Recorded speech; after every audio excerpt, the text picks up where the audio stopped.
Bearcat Bounce Podcast, back at it again. Basketball is back. Bearcat basketball. Tomorrow night, Monday night. Wait a minute. Isn't the BBP normally on Monday nights? Yes, but Sunday night. Ooh, Sunday. Sunday night, where the Bearcats football team is still ranked in the top 25. That's it. Also, Sunday night following a tough one on Saturday night into Sunday morning, where two guys that'll be on this pod have talked about that game a little bit in the last 20 hours. Sunday night. Monday night will be the start of yet another season in the Big 12, yet another season under Wes Miller and the basketball team. I'm excited for some fun superlatives and some other deep dives into what that season will hold. And also, but you know, it's a Sunday night special edition where I do get to welcome all the crew, the squad. Everyone is fully assembled. We only have our legend, the Mr. Bearcat himself, one time, and he's gone for a couple of weeks, so he's going to bring an A+ game. So without further ado, Aaron Smith, Chad Brendel, and Ryan Royer. Gentlemen, how are we? I'm tired. Yeah. Straight up tired. It's been a long 24 hours. I wasn't even at the Holy Grail 24 hours ago. Nice, right? Watched a football game, done an aftermath, done a Bearcat brunch, now doing a BBP. I'm going to try my best.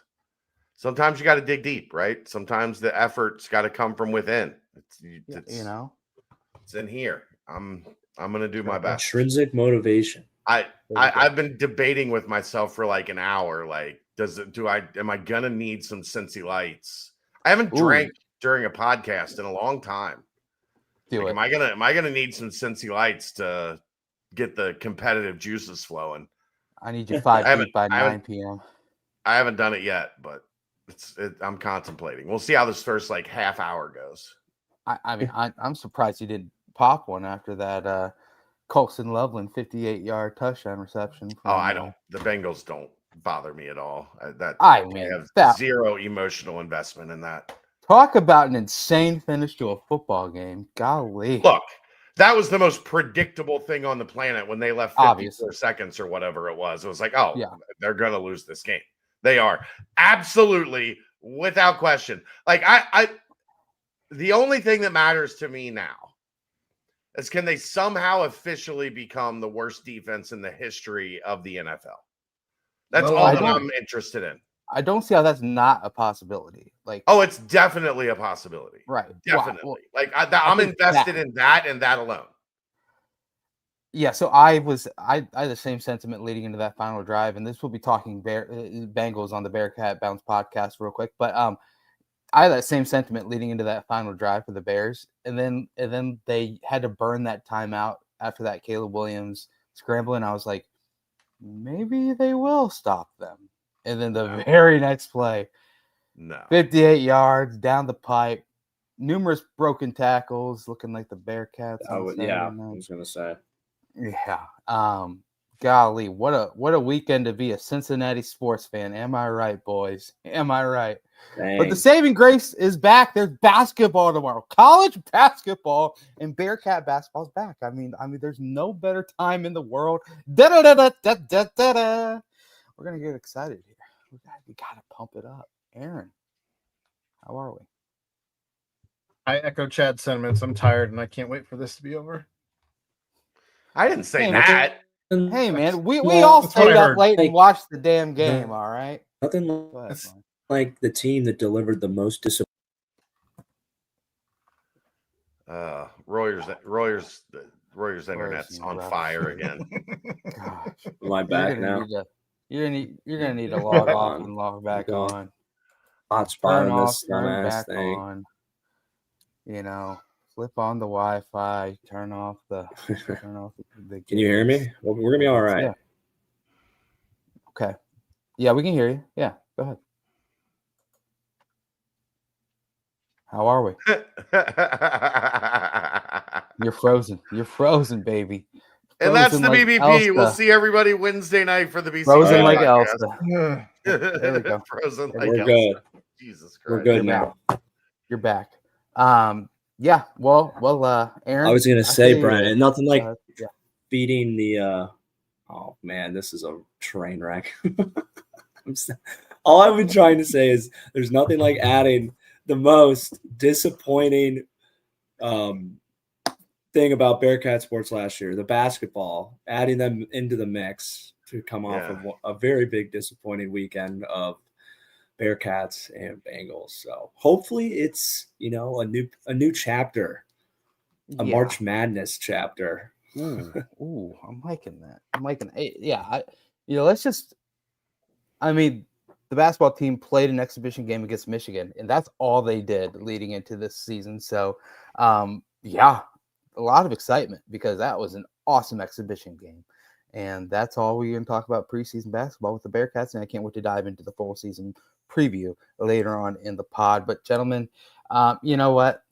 A lot of anguish, a lot of frustration, a lot of probably tired people. Daylight savings time happened this morning. That one of those thrilling things where you're like watching the game and like you're obviously just on the phone and like whenever games like that happen, I couldn't fall asleep, and I know you guys are doing your aftermath afterwards, and then all of a sudden I'm just like sitting there just golly mulling away, and then the clock goes back and I'm like, wait a minute, got an hour to go back out, figure out what's going on. No, I decided with this daylight saving time hour, I'm going to encourage all my friends and all my comrades to go to Danco Transmission and Auto Care.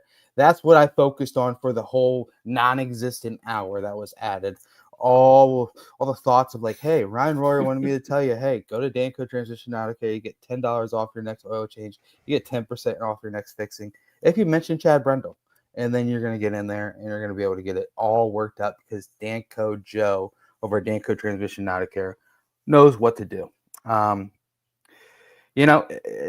was a game, guys. I think what we wrap up the football game with a bow.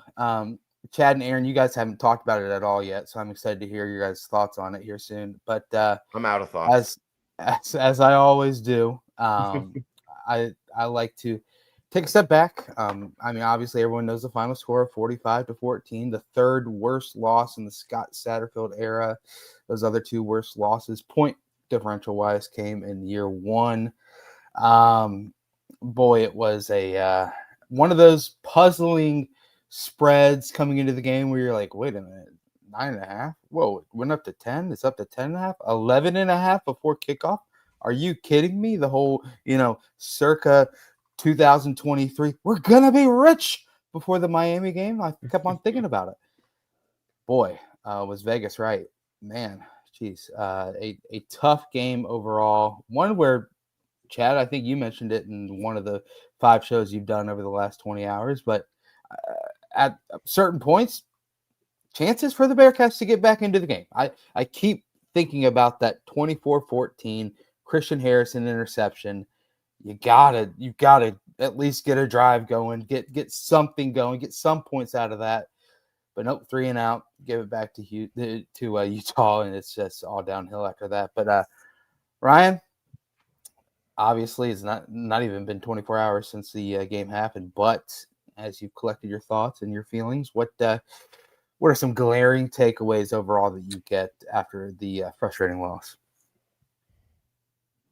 Everything went wrong in every phase of the game for us.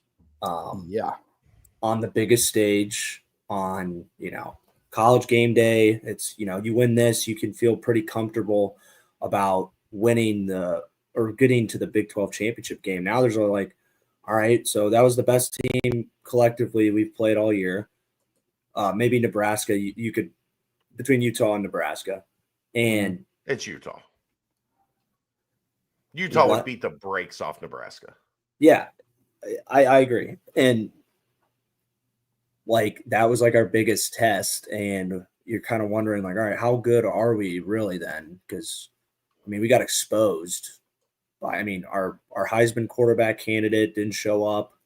Our defense got destroyed. They had terrible leverage, terrible tackling. Special teams lets up a touchdown on a return. You can't do that. That's just such a momentum. I mean, what did that put it up to? 21 or something? I can't remember what. Or 17 or 24. It was 31-14. That made it 38-14. It was it was missed a field goal. Like it was just throwing more dirt on the grave at that point. Yeah. And I mean, I didn't think that we were going to win going in. I thought it was going to be like a 10-point game, but I mean, we got just dismantled across the board. So it's definitely. I think the team will respond because I don't think that's I don't think they're that bad. I think they're a good team that they've been winning games throughout the whole year. They have really good players. But it's all right. You got BYU coming up at home who beat this Utah team. It's like, all right, what Bearcat team is going to show up? We got to tackle better. We got to play better defense overall. I think it was abysmal. So, and Sorsby can't. I mean, if we're gonna make it, through the rest of the season, like Sorsby can't have games where he's freaking 33% passing, and we turned the ball over. We had a couple turnovers though, so it's just it was a very, very poor performance on all phases, and I think you guys would all agree with that. I'm sure that's what you've been talking about. Yeah. But you got to lick the wounds and get better now because we all know how this stretch. I mean, we could drop the rest of these games if we don't, straighten this stuff out. I think we got the guys to do it. So, yeah, just got to watch the film and get better, man, especially on defense. Yeah, I've got a bigger picture question after we kind of wrap up the game talk. But Ryan, it was kind of interesting, not interesting, but I kept seeing, obviously, with these batted balls on the first handful of passes that Sorsby had. And then, of course, this just throwing it, hitting DeAndre Buford in the helmet, like just weirder type passes like that where we hadn't seen those all year. I mean, you heard, Coach Satterfield in the press conference say, that might be the first couple batted balls that we've ever had at the line of scrimmage this whole season. When that happens, does it kind of throw everything off? I mean, the only other time I can remember batted balls to that magnitude was against, I mean, sure, it probably happened other times, but in a big game on a big setting was against Alabama back in the Cotton Bowl, where numerous batted balls kind of just took the flow out of the offense, and you thought, oh, shoot, is the passing game ever going to get going? Because it seems like everything over the middle and kind of short game is all getting swatted down at the line of scrimmage. Is that just something, obviously offensive line, you got to figure out a way to get the hands down and scheme against that. But it seemed like Utah really had that perfected leading into the game. Yeah. And we knew how good Utah's D-line was, and the coaches probably knew that. And if Utah made an adjustment of like, hey, like Cincy's O-line's pretty good. So, I mean, if you don't feel like you're going to win your rep immediately, I know that is a coaching point. Get your hands up. And I'm sure Sorsby's knowing how good their D-line is. So maybe it's kind of in the back of his head, and he's, rushing his mechanics. So the delivery point of the football is a little bit lower. And then once that happens, you're kind of like, can kind of tweak out a little bit back there. So that's just the sign of a good D-line, a well-coached defensive line, well-coached team. And like you mentioned, Alabama, good players just finding ways to affect the quarterback. And, that's what they did. Ryan, I wonder how much in their preparation they looked at it and said, we think we're going to be able to impact the pass rush on the edges, but as good as Tingastal, Gerhardt, and Tayo have been, we're not thinking our interior guys are going to get home a lot.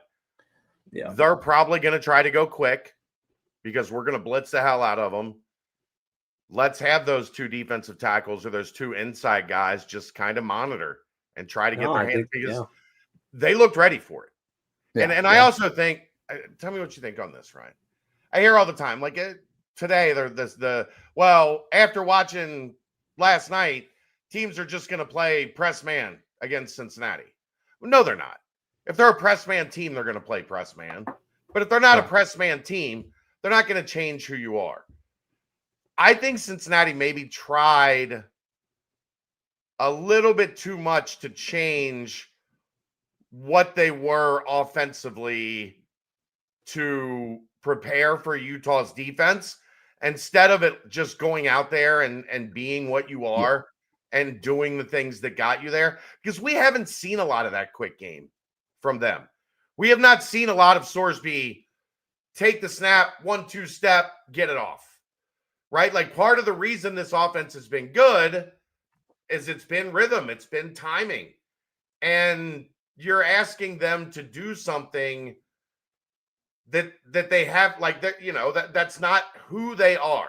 And it's really hard in a week to say, okay, this is who we've been for 8 weeks, but today we're going to change a lot of what got us here. We're not going to do a lot of the stuff that got us here. We're going to do some stuff that we think, because we're playing a great defense. I'm not outwardly like saying it's a bad idea to do what Cincinnati did. I'm just saying it's really hard to all of a sudden, we're quick, we're timing, we're hit the slants, hit the drags, hit the curl, like, you know, bang, bang, bang, bang, and get the ball out. That hasn't been who they've been all year. And I just wonder, like, was that easier for Utah to adjust to than it was for Cincinnati to do something different than what got them to this point? Yeah, no, Chad, I think you're exactly right. I mean, there's definitely like calls that go against man, go against zone, like man beaters, zone beaters, cover 2 beaters, all that stuff. And yeah, I agree that, you know, I think we got a little hyper fixated on man beating concepts, and it can take you out of your flow. And then you get the batted balls playing right into it. So then it's like, well, shit, we are not even really seeing if this is going to work, because the ball's not even getting past the line of scrimmage sometimes. So that's kind of and that like lack of confidence is being shined on a type of offense that you're not already really comfortable with to begin with. So it's kind of like, yeah, I always think like when we play defense, like, we're a man team, we're going to be who we are. That's what our coaching staff always said. Like, we're going to go, you know, play our style of defense. And, you know, I agree with you in saying that I think we weren't really playing our style of offense, and we have the personnel that can run those longer developing plays, obviously, and get open, like Cyrus Allen, Jeff Caldwell, Manny Covey. Or it's just, I don't know. It was one of those games, man. It just felt like one of those games from the previous 2 years where, like, everything went wrong. We played bad. Didn't ever look that comfortable. And they played great. 80. Yeah, they did everything right. They played 85% of the game. It was like the game just never felt attainable. So I wanted to get to this too. LA 04-749. Didn't love the one-on-one deep ball down the sideline call so much. Felt like it happened too often at times and killed drives.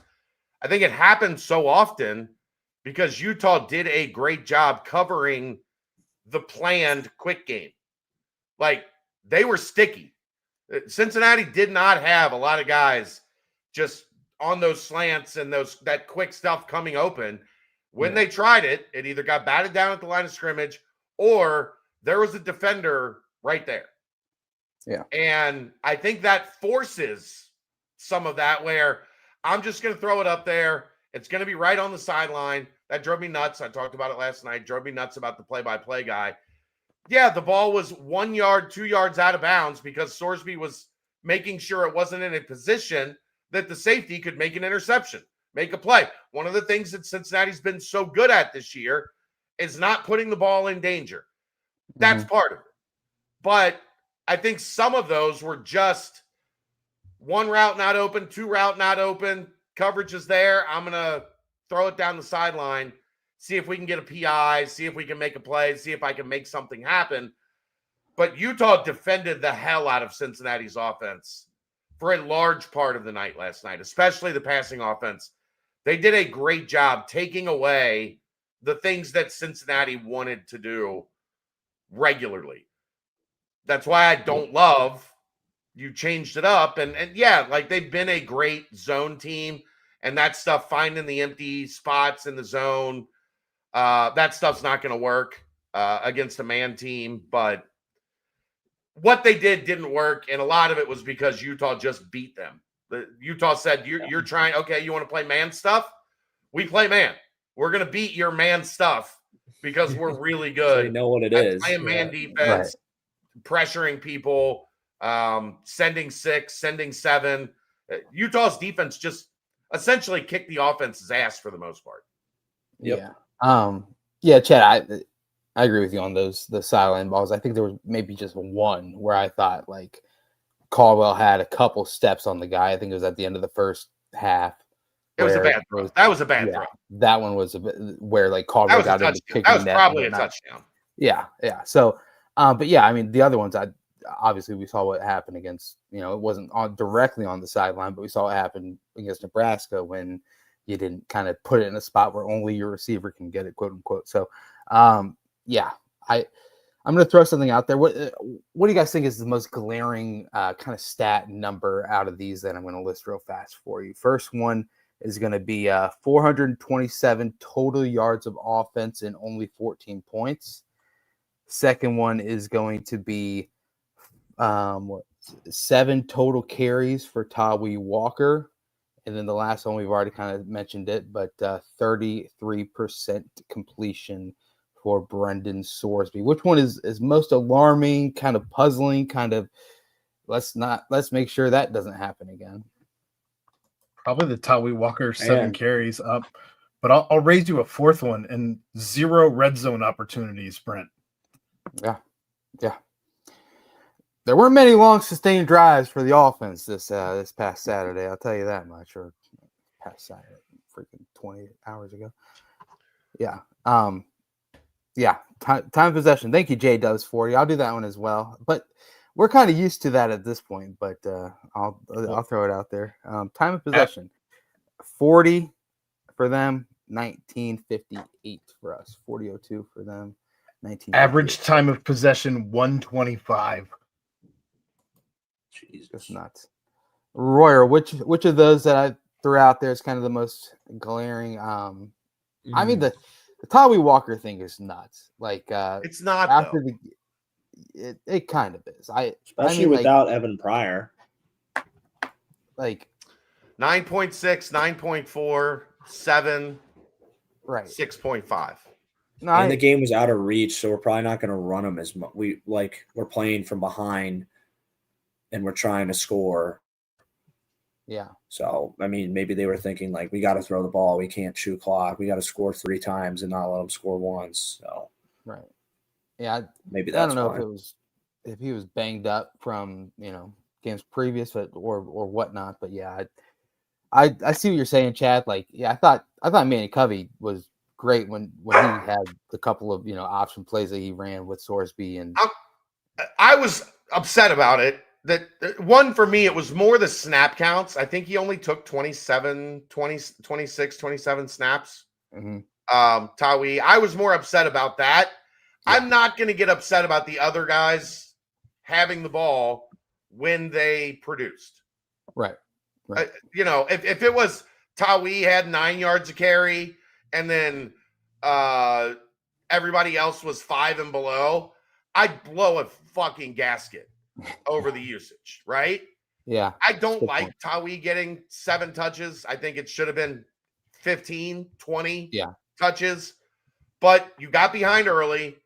You got to abandon the pass game or the run game a little bit.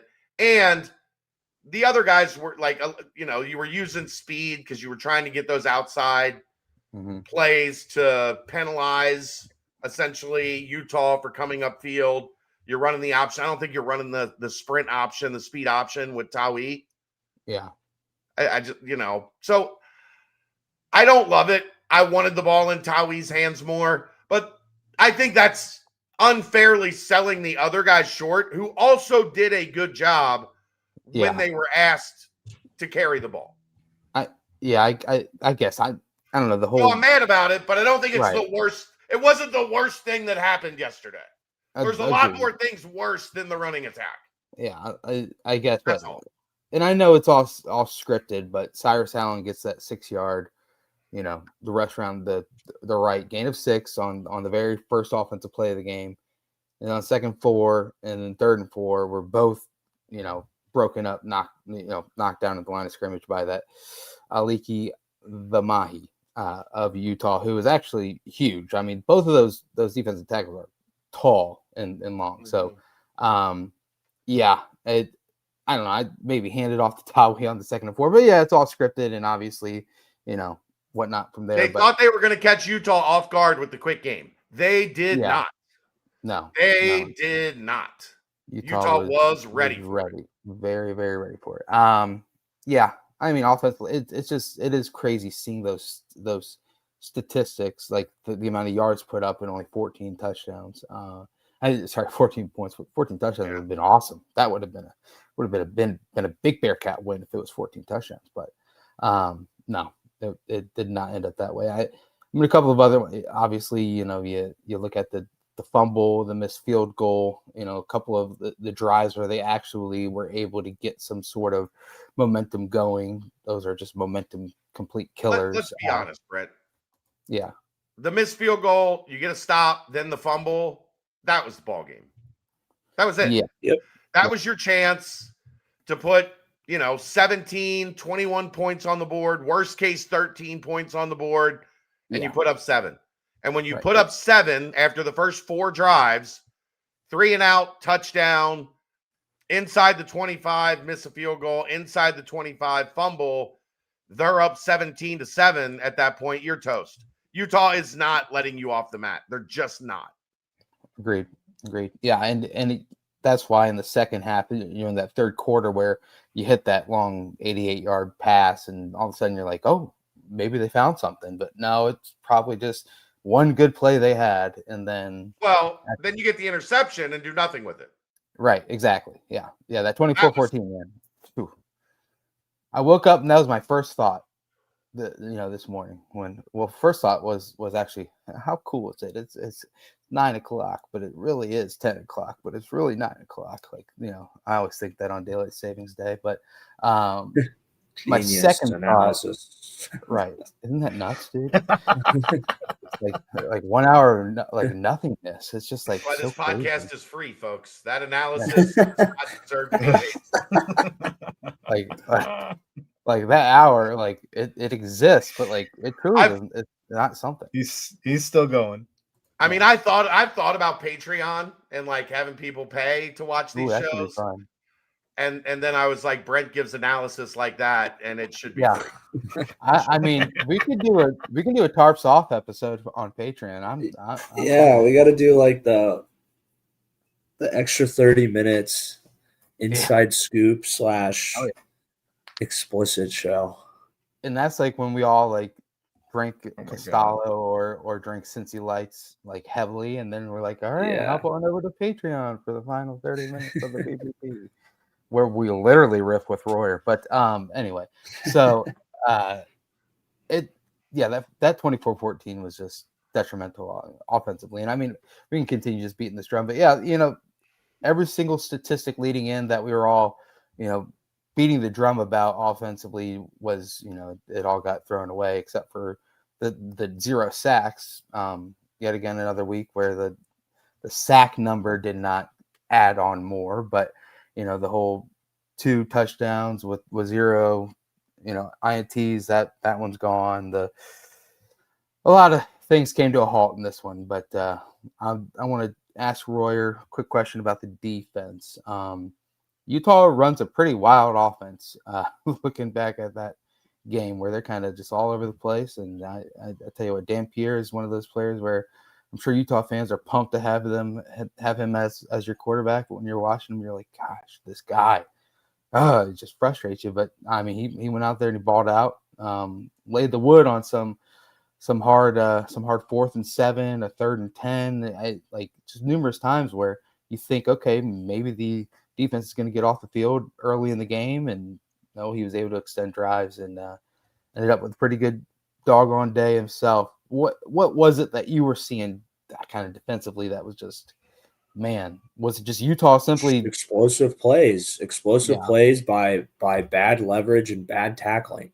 And that was the one thing that kept it like that, the lack of those and us always having solid tackling and leverage. We had a couple games where there were some issues, but it was never like as explicitly bad as it was versus Utah. And that directly leads to explosive plays, which directly lead to points, which directly leads to loss. And it was a perfect example of all that. It was not executing fundamentals of pursuit, of wrapping up. I mean, it was just bad. And, that's why offenses and defenses they strictly care about limiting explosive plays and getting explosive plays. Because that's like total yards is great, but like, look at us. We have 430 yards of offense to only 14 points. Because you can drive up and down the field and get the ball, but if you're not scoring points, it doesn't matter. And you score points because when you have breaking plays where you don't go down, or you keep gaining more yards than you're supposed to gain because you're going against a defense that can't frickin' tackle. And that was us. And so I can't, it's hard for me to say like, oh yeah, credit to Utah and like all that. Like, no, I think we just played like shit. Ding, ding, ding. That's not like, it's not like, oh, Utah, like they just won. Like their defense played very well. Great. They played great. Their offense took advantage of us being shit. So that's essentially how that's about all the only way I could put it. Yeah, I mean, obviously the frustrating parts were the spots in that first drive, and then all of a sudden you're just like, oh man, I wish we could go back to that first drive and be angry about the spots instead of just the score. But I mean, 84 plays ran for Utah compared to 63 for us. It's just like you said.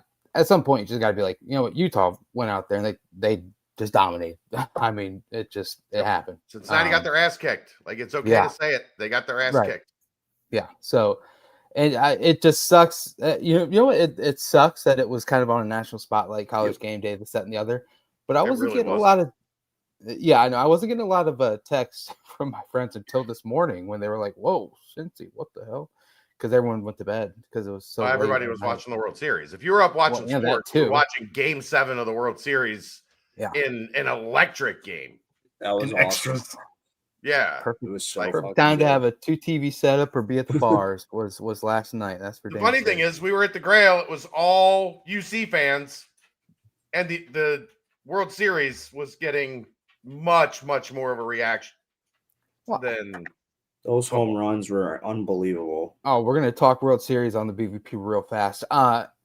No, we're not. One of the best World Series I've really seen. I mean, this is a great World Series. That's talking World Series front to back. Yeah, agreed. Right? Yeah. It was amazing. Yeah. Gosh, pitch 98 pitches and come in and close the World Series game. That's just nuts. And that's talking World Series on the BVP. Defense got to really step it up. Obviously, you get a bye week. You get a lot of players that get to lick their wounds and hopefully get refreshed and get better. I mean, special teams, they were special for a tiny bit. That one punt and coverage, boy, Aaron, I almost texted you being like, God, they're special. But I'm happy I didn't. That was like the first punt, and everything after that was punt. Yeah, it was the first punt.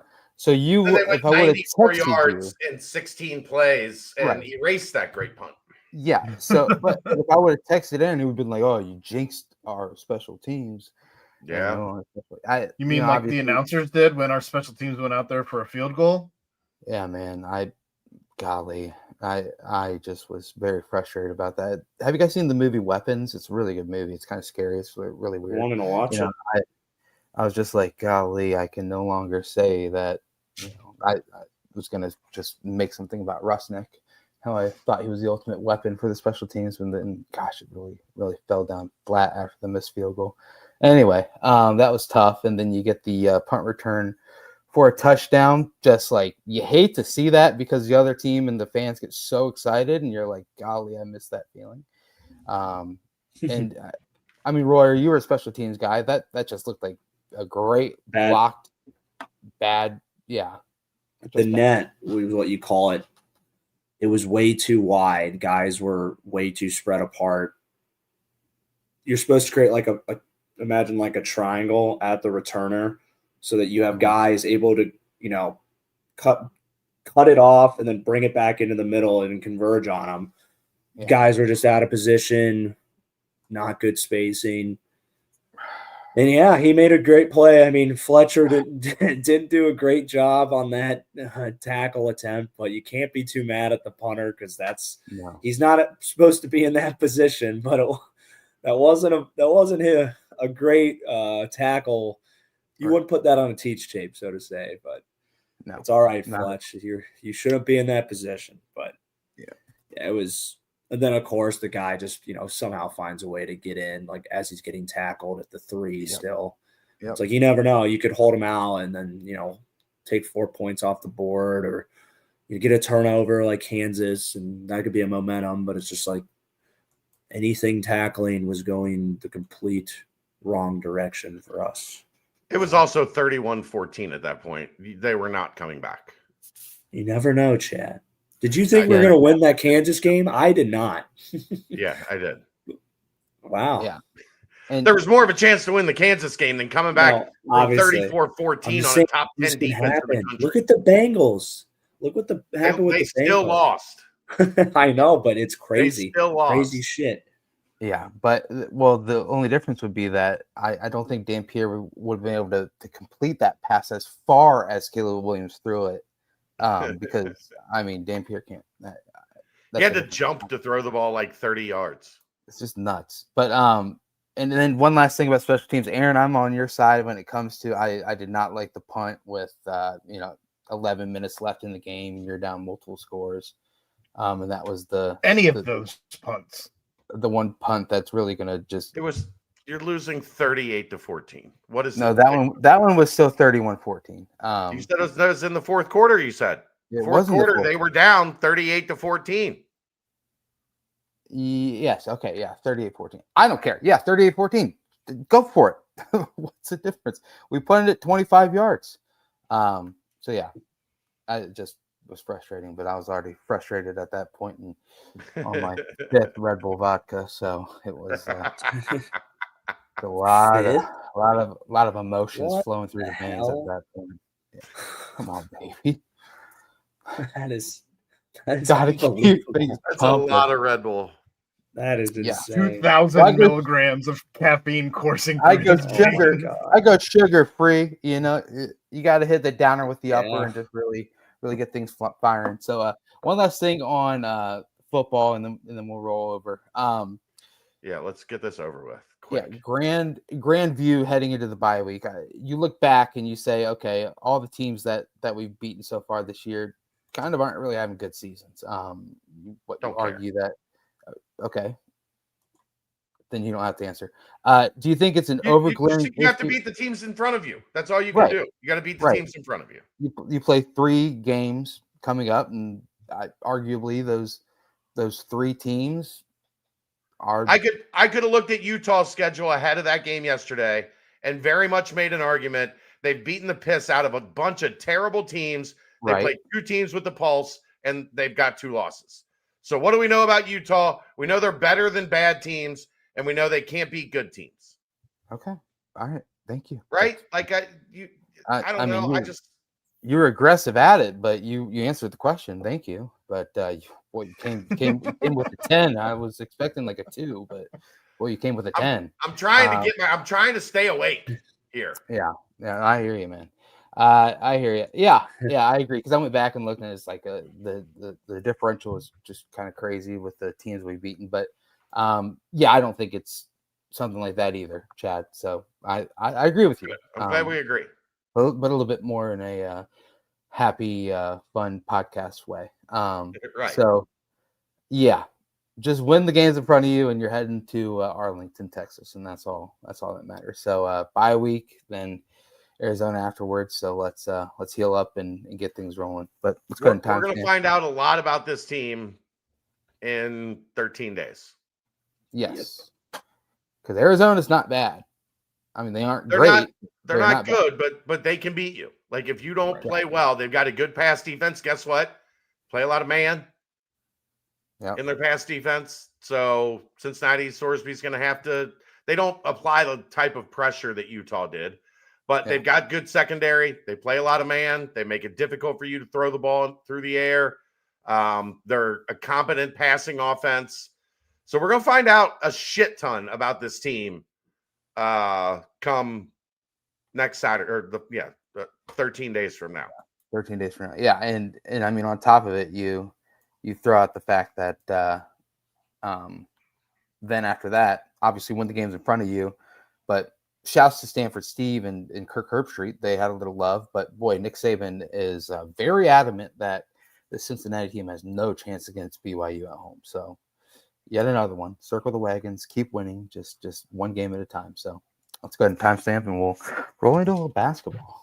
I mean, what the hell does Nick Saban know about college football? Not shit, man. He's been out of the game too long. He's got the Brent analysis on daylight savings time. Hour doesn't exist. It's not. I would trust Quick Paper Supply knows more about paper supply than Nick Saban knows about college football.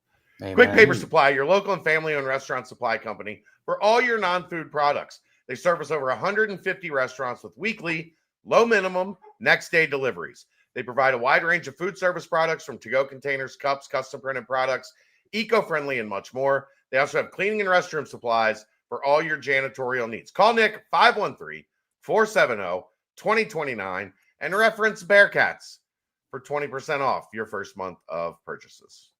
Boom, baby. Guess what, guys? It's back. Bearcat basketball is back. Tomorrow night. Holy crap. Can you believe it, dude? It's nuts. It's back, man. Tomorrow night. I'm not in basketball mode at all.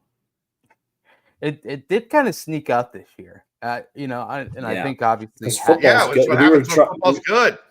Yeah. Yeah, we're like, save us. Yeah, when you're not crawling to basketball season. Yeah. Please, basketball, please get here. Please. Yeah. There we go. And now it's here. So the prayers are answered, and basketball is now on tap. Tomorrow night, Western Carolina. I'm going to go real quick around the horn. Anyone know Western Carolina's mascot? No. Is it a cat of some sort? They're always cats. Catamount? Is it the Catamount? Yeah. Mr. Brendel, you're on fire, baby. That's you're back to the level 4 happiness podcast. I love it. Yes, the Western Carolina Catamounts enter 5th. I've been there. I drove past there once. Is it in south or north? So, I was doing when I was out a bunch for AAU coverage. Right. I would always, before the Peach Jam, I would go stay in Asheville. Mm-hmm. And then I would get up in the morning and go to the Peach Jam. Okay. Well, for some reason, the schedules got changed or mixed up or something. And I needed to go, instead of going to Asheville, I needed to go to Atlanta. Or instead of going to like Augusta, I needed to go to Atlanta. I was in Asheville. So there was like a back way. It took me from Asheville to Atlanta. Middle of nowhere. Like, legitimately, you're just driving through the mountains. And all of a sudden, there's a sign, Western Carolina University. And I'm like, people go here? Like, I've been driving for an hour and haven't seen civilization. Anything, right. And all of a sudden, I made a turn, and there it was, Western Carolina University, former home of Isaiah Johnson. There we go. Who, I talked to him about that there's literally, I think the closest thing I saw between Asheville and Western Carolina there was a really cool looking place that did like whitewater rapids. Oh, okay. It looked awesome. Like they had the setup, boy. It looked awesome. But that was the only type of civilization I saw between Asheville and getting to Western Carolina in the absolute middle of nowhere in the mountains. Okay. And I'm sure happy you didn't run into a catamount when you were out there. That would have been quite the pickle. So right, you survived, you advanced. Shouts to Isaiah Johnson. Hopefully more out of him in a couple weeks. But anyway, we're on to basketball. 20.5-point spread heading into the game tomorrow. We're not going to really talk about it too much, but kind of a weird preseason KenPom. They're the highest rated buy game on the schedule, but they were terrible last year. So it's I don't know how KenPom came up with that, but that's the Catamounts, and I guess that's talking Catamounts. Yeah, I guess I mean the 3 of the games that they won, came against gentlemen that were in the 1920s: Bob Jones, Truett McConnell, and a fella named Milligan. So the 8-22 Catamounts of Western Carolina last season. So I guess real quick around the horn, just what do you want to see night 1? And then we're going to kind of dive in a little bit more broad season. But night 1, obviously the exhibition games gave it a little bit of a different pulse heading into the first game. But I guess night 1, what are some main takeaways that you want to be like, well, this happened and that makes me feel good, or that happened and I don't like it? But night 1 against Western Carolina. Chad, Aaron, then Ryan. That the defense looks a little more cohesive than it did in the 2 exhibition games. First half against Michigan was all right. Yeah. Second half against Michigan was a disaster. The entire Arkansas game was a disaster. So transition defense, half-court defense, communication, rebounding, ending possessions, just that they have made some strides over the last 11 days or whatever it was since we've last seen them. I expect this to be a good defensive team. I think that has the potential to be a really, really good defensive team. This happens kind of quick this year. Dayton is game 3 and Louisville's game 5. So I need to see that there's been work done on that area. I want the offense to be better. Don't get me wrong. Like, it's incredibly important that this offense is more diverse and more fluid than it was a year ago. But if this team is going to be the best version of itself in 2025-26, it's going to be on the strength of their defense. And their defense did not look good at all in the 2 exhibition games. So show me something. Yeah. Great. Aaron? I want to see more aggressive rebounding. I think this team should be able to control rebounding against a team like Western Carolina.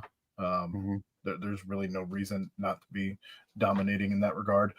That, and I think that'll lead to second chance points. I think that'll lead to some better shot selection as well, particularly on the offensive glass. But you can't have a game where you shoot under 25% or whatever it was against Arkansas and hope to win in the conference slate, or even in some of the tougher non-conference slate. So I think it starts with getting aggressive on the rebounding and just controlling that aspect of the game to flow through your offense. Yeah. Okay. I agree. Yeah. Rebound, especially a little bit of Mustafa Cham. It'd be great to see a monster rebounding game out of him. Yeah. Ryan, what you got tomorrow night, 9:30 p.m.? You hit me with the text. You say, brother, this happened, and I'm pumped about it. Yep. Sean Abayev arriving to the scene coming on the scene quick. Mustafa Cham, inside post presence, dynamic offense going around him.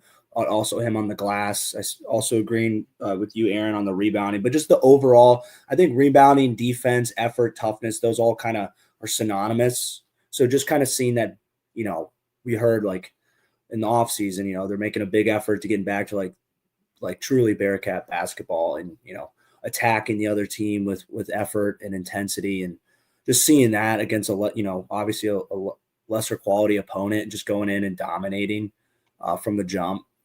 And then just shoot the ball well, start the season off with some confidence, shoot the ball over 40% from three, keep that 50% field goal percentage and higher, and just get the ball rolling quick. Yeah, I agree with all of them, but I'm going to beat Chad's drum a little bit more. I think just a dominant defensive outing because, there's clearly not really any numerous offensive guys on the squad, just broad look at it. But, Wes Miller's teams have always been really solid defensively. He's never had a team finish in the top 55 in offensive efficiency at the end of the year. So that means this team with a couple of monster defensive players, let's start to see the budding of another really good defensive team. Because they're fifth in defense right now, according to KenPom. Well, that did not look like that in the second half. Michigan and Arkansas, but those are exhibition and they don't count anymore. Tomorrow night does. So that's what we're going to dive into and look at right now. Do you guys want to do superlatives right now? Just hop right in, or do you want to kind of go a little bit more broad look at the non-con? Let's hop right in. Put feet first. Okay, feet first. If it's anything like football, you did a great job with the football ones. So yeah. I'm actually excited right now. Football is a little different because it's like you've got a lot of players to choose from, but hey, I did it. I did it real quick on the fly, a little Sunday night edition, a little dive and feel of it. But I guess we'll start at the top. We'll say by the end of the year, we will all look back and we will say that on this team, Mustafa Cham was the MVP of the team, but Baba Miller was the most important. Agreed or disagreed? Any different names you have out there? And MVP of the team doesn't mean he was necessarily the leading scorer, doesn't mean this, that, and the other, just MVP. And I think that Mustafa Cham being the MVP is okay. But I think the most important, truthfully, I think it's got to be a guard. And I'm thinking that Kerr Kriisa might actually be that guy. Okay. Like Kerr, man. I think he's going to go out with a bang here. So Kerr for the most important? I think Kerr will be the most important. I think Baba's the most important. I do. I've been beating that drum for a while because I think his ceiling, if he plays well, elevates the team more than anybody else because of all the things he can do, because of his ability to do so much as a scorer, as a defender, as a rebounder, as a passer. I think if they're at their best, it's because Baba Miller had a great year. I'm going to go with Day-Day. Like, I really think moving him off the ball a little, although I didn't like what I saw in the Arkansas game where they had to play him at point because the other team, like the defense was maybe too athletic for Kerr. It was maybe too athletic, maybe too big and long for Keyshawn Tillery. So then Day-Day had to play more point because he was really the only guy that could consume it, could handle it. That worries me a little bit because I like the idea of Kerr on the ball, of Keyshawn on the ball, and then allowing Day-Day to score and be more of a bucket getter. I'm going to go Day-Day MVP, but Baba is the most important. Wow. Okay. Well, then I'm going to go Day-Day and then Cham, most important. Wow. 2 Day-Day MVPs. I like it. So, Chad, the reason why I threw that out there as MVP, the thing that you mentioned last year heading into the season was kind of the importance of having players on those top 100, players in college basketball type ordeal. Yeah, Ryan, I see it too. Are you looking at the chat? It's just ridiculous. It is. It makes no sense. I mean, that's a big rim protector right there. But as far as so I looked at a handful of the top 100s. Boy, there are a ton It's for all the over Big the 12. place. Yeah. Obviously it's heavily littered. Houston, Arizona, Texas Tech's got a couple, Baylor's got a couple, all over the place. And I had to look at numerous different ones. I mean, even Oklahoma State had a player listed on CBS's top 100 players in one. So that CBS list was bad. Oh, it was bad. It is wild just looking at different ones. It's once you get past like the top, like the top 30 are consistent among each. Yeah, everybody knows who the top 30 is. Like anybody that everybody, but anybody that follows closely knows who are expected to be the top 30 players in the sport. Right. Yeah. And then after that, it's just like, oh, okay, well, why not? But yeah, you do see the big freshman influx in the Big 12 starting to, obviously at the top, just absolute studs. NBA players are going to be playing in the Big 12 this year. You got obviously JT Toppin back and all that. Kansas State's got Haggerty in here, who's going to be one of the best players again, as he was last year. There was one publication that I found that had a Cincinnati player listed in the top 100 players in college basketball, and that was the boys over at On3 had Mustafa Cham as the 28th best player in college basketball. 28. I mean, wild. But again, well, I mean, it's not that wild because, like I said, I know an NBA scout that I have had a long time connection to, who thinks he's a first round pick. Yeah, like late in the first round, but thinks he's a first round talent. Mm-hmm. So that's not. I think that has more credence than the people that don't have him on their list at all. When I'm talking to pretty prominent NBA scouts at good franchises that think he could be a first round pick or think he is in that first round pick range going into the season. Yeah.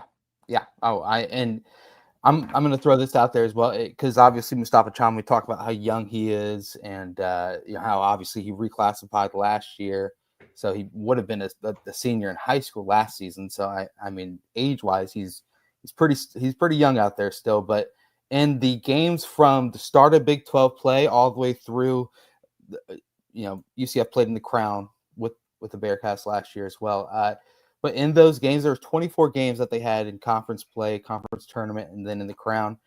Mustafa Cham averaged almost 31 minutes a game. He averaged 11.5 points per game, 6.8 rebounds, 2.5 blocks, shot 30% from three on 3 attempts a game. I mean, as a true freshman, and that type of, going up against those type of teams, those are some really, really damn good stats. So it's going to be thrilling to see what he's able to do this year. That's why the next superlative is going to continue with him. Mustafa Cham will have the most blocks of any Bearcat in a single season since Justin Jackson's senior year. Justin Jackson had, in that senior year, 97 blocks. If Mustafa can get up to that and cross over, that'd be amazing. But we're looking at Aziz had 50 blocks last year. That was the most of anyone in the Wes Miller era. A couple of others were up around like 67 and things of that number. I think Octavius Ellis was 67.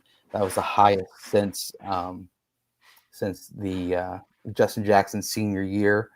And last year, Mustafa Cham had 88 blocks on the year. Will he be up around that 88 number? Do you see him crossing higher than 67 on the year, or is this kind of the game is evolving type ordeal? So I don't know. He's gonna have to play a lot of minutes to get up to 88 again. That's my only question is minutes. Which with Big Slime being out, he might you might get to a point where you have to play him 28 minutes a game, even if you don't necessarily want to. I'm going to say 75 plus. Mm-hmm. I don't think he gets to 97 though. Yeah, that's crazy. Yeah, that's a big number. My biggest concern is UCF ran a much faster tempo offense than Cincinnati does. And I just don't know that he's going to have enough defensive opportunities to get to that number. Not that he's not going to have plenty of defensive opportunities. Don't get me wrong. But I just don't comparatively to what he had at possessions. UCF. You're talking about possessions. Sure. Yes. But I just, that would be my main drawback on him approaching that number. That said, I think he can get over 50. I just don't even know that 75 is. We haven't seen one yet. I know it was 2 exhibitions, but even I don't know. I don't even recall him really even being up there to create a situation for a block. I mean, those exhibition games were so weird. It's early. I'm not putting a lot of half-court defense. I'm not trying to put a ton into that. Don't get me wrong. But I want to see the effort. And as of yet, in a Bearcat uniform, I have yet to see that. Okay. Ryan, anything on Chom and blocks? I don't think he's going to end up to 87. I think he's going to sit right around 60 would be my guess. Okay. I think it does have to do a little bit of the game kind of changing, not as much, inside game, like right on the block. But I mean, we'll see. There's a lot of driving, man. A lot of driving, which that's where you get blocks much more than, throwing it down into the post and getting a block shot. We'll see how we'll see how the defense plays with them because have the difference of his athleticism versus why am I already blanking on his name? Aziz. Yeah. We'll see, but I don't think that I don't need him to have 70 blocks. I think he's going to be more important on the offensive side. Like obviously rebounding and defense, but he's going to be good at it. It's going to be important, but I don't think the blocks are going to be as important as his offensive dynamic ability that he's going to provide for us. Where do you guys think Baba fits on that? Because Baba finished with 58 blocks last year. He did play the 5 a good amount, but obviously with the big slime situation going on, we didn't really necessarily. Obviously, the 2 exhibition games are what they are, but we didn't really see Baba at the 5 scenarios. It was more Halveen coming in and McKinley out there as well. Do you think he kind of fits a little bit more at the 4? I mean, yeah, and doesn't quite have as many block opportunities that he did last season at FAU. Yeah, I don't think he's going to have as many opportunities. I wouldn't be surprised to see him in that 50 range, but I don't think he's going to make a big jump there. I'm on the other side of that spectrum, actually. I think he eclipses 62. Mm-hmm. Simply because I have seen the hustle in him already. Just again in an extremely small sample size. But I think that he probably is going to surprise some people with his length and just athleticism that they're going to try and throw some stuff up, especially from around the arc, or trying to, pump fake him and draw him, trying to drive in. And I think he's going to be able to just close quicker than people are necessarily expecting him to be able to. Yeah, I agree with you. This team is just fascinating the more you look at it, because it's just truly, what are you going to get? There's so many new pieces. Obviously, how is it going to mix together? How are different situations, scenarios going to roll into each other, and it'll be fascinating to see in the early stretches. But next one, let's go and do a little Shanabayev, the man, the myth, the legend. Shanabayev will not lead the team in scoring on the year, points per game, but he will have the most games as the team's leading scorer. That's a great way to put it. Because I do think there's going to be some 2-point games, right? There's going to be some nights where he's off. But there also are probably going to be a bunch of 14, 15, 16 point nights where he does lead the team in scoring. I think you might be onto something, Brent. I like that angle. I think you're onto something there. Yeah, I kind of had that pulse, and obviously exhibition. We're gonna keep referencing the exhibition games, but all we got. It is all we have. And he did seem to be the guy constantly that was trying to even get his shot and go for it and whatnot. You saw it against Arkansas. He wasn't on as much as he was against Michigan. Michigan finished as quote unquote the leading scorer, even though multiple players had 15.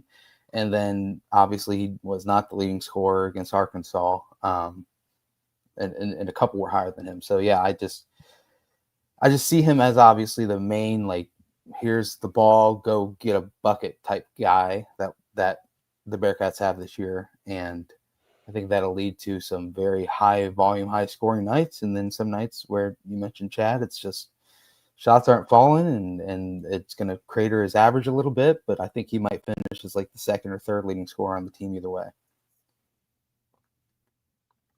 Yeah. Who would you put above him as far as leading scorers? I guess would be Day and Mustafa. I agree. Chom.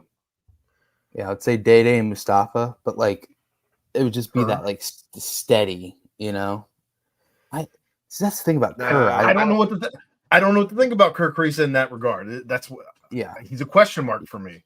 Yeah, I think Kerr, like it seemed like Kerr's going to be just shooting a lot of threes. That will be where his point production comes from. So on the nights that he's on, he's going to have 12, 15, whatever. 18. Yeah. Yeah. The nights that he's off, it could be 6 because I don't think he's going to generate a lot of offense other ways, at least in terms of points.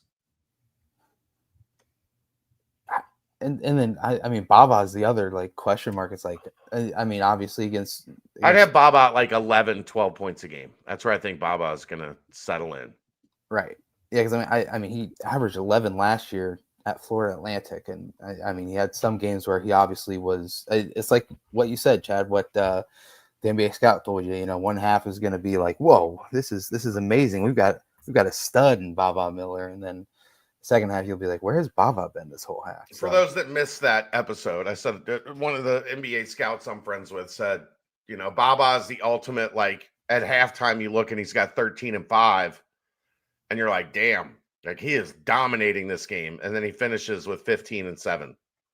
Mm-hmm. And you're left wanting a little more. That's who he's been. I hope he left that in Florida. Yeah, that's who he's been. Let's hope so. So Day Thomas will make the most threes in a single season in his Cincinnati career while shooting about 37%. He's not gonna hit that 40 like he did last year, but about 37%.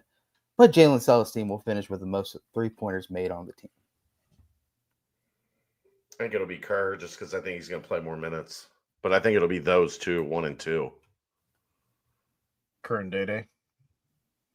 No, Kerr and Celestine. Yeah. Day might not be far behind, but I want Day to be more selective from 3.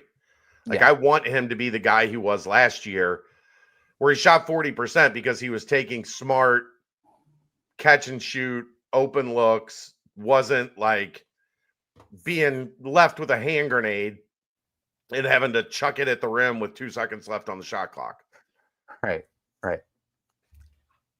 Yeah, I mean, I like. You mean like Dribble James? Dribble James was so good. Last year, yeah, Day finished with 45 made threes. Obviously, CMOS led the team and made threes, but with 45 made threes, Day finished third on the team.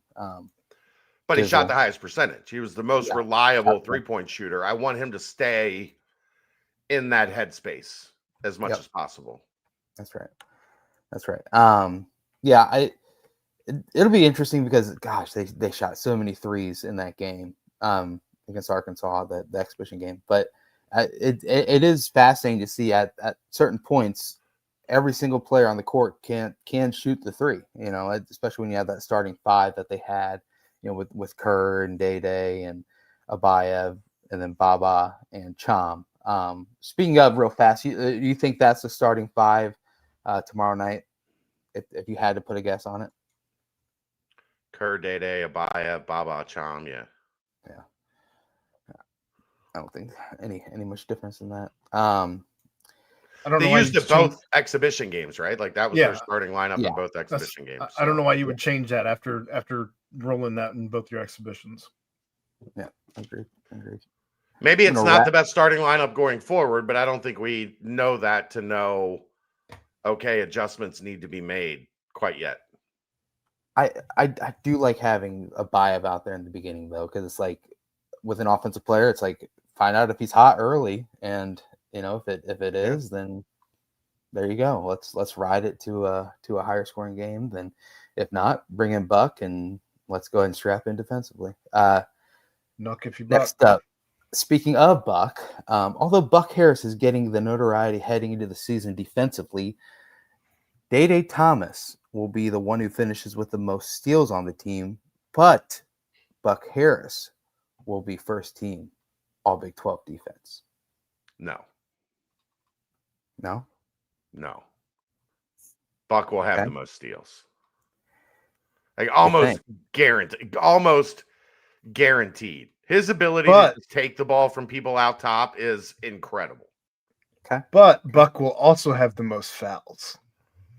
I don't know about that. I don't think he's a foul machine like some of the others have been so far. Did you know Dede? I think he does a good job playing defense with his feet and not with his hands. Dede had 61 steals 2 years ago. Last year had 56, both higher steal totals than what Buck Harris had last year as the Big 12. One of the best defenders in the Big 12. So, Ryan, what are your thoughts? Couldn't play for Corey Evans. Processing's too slow. There we go. I like it. That's good. Yeah, it will be fascinating. Do you think when it comes to it, when both Dede and Buck are on the court at the same time, do you think it will be Buck guarding the primary ball handler with Dede on the secondary ball, the two guard, if you will? I think they'd like it to be that way. I don't know if it'll always be that way, but I think they'd like it to be that way. Yeah. Yeah, because I mean, Dede excels heavily guarding the primary ball handler as well. So it'll be fascinating to see kind of how they are able to patrol those two defensively. But yeah, I mean, if the defense is truly clicking, you have a chance for both of those guys being up there, and Cham as well, if he's able to. Pest and Baba. Yeah, and Baba too. It's just like that needs to be one of the main focal points of the team.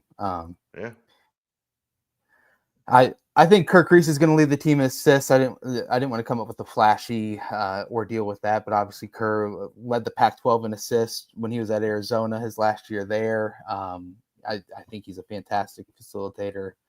Do you guys kind of agree along those lines? I mean, I think the only one kind of be close is if they force Dede into that point guard role, like you were mentioning, Chad. I don't think Tillery's going to get enough minutes to pass him up, and I think he is going to be the primary ball handler, at least from what we've seen at this point. So yeah, I'm with you. I think it's going to be Kerr, and I don't think it's going to be particularly close. This is one I'd be pretty surprised if it's not Kerr. Okay. Yeah. Like this is the one area I look at and I go, I'd be pretty surprised if it's not that guy. Yeah. Which you saw some of the passing ability that Kerr had in those exhibition games. Obviously, it's going to take a little bit for the team to kind of gel and some of those passes to really find the mark at the exact right time. But it seemed crisp and ready when they were there for the most part. Jordi Rodriguez will finish second on the team in scoring among freshmen.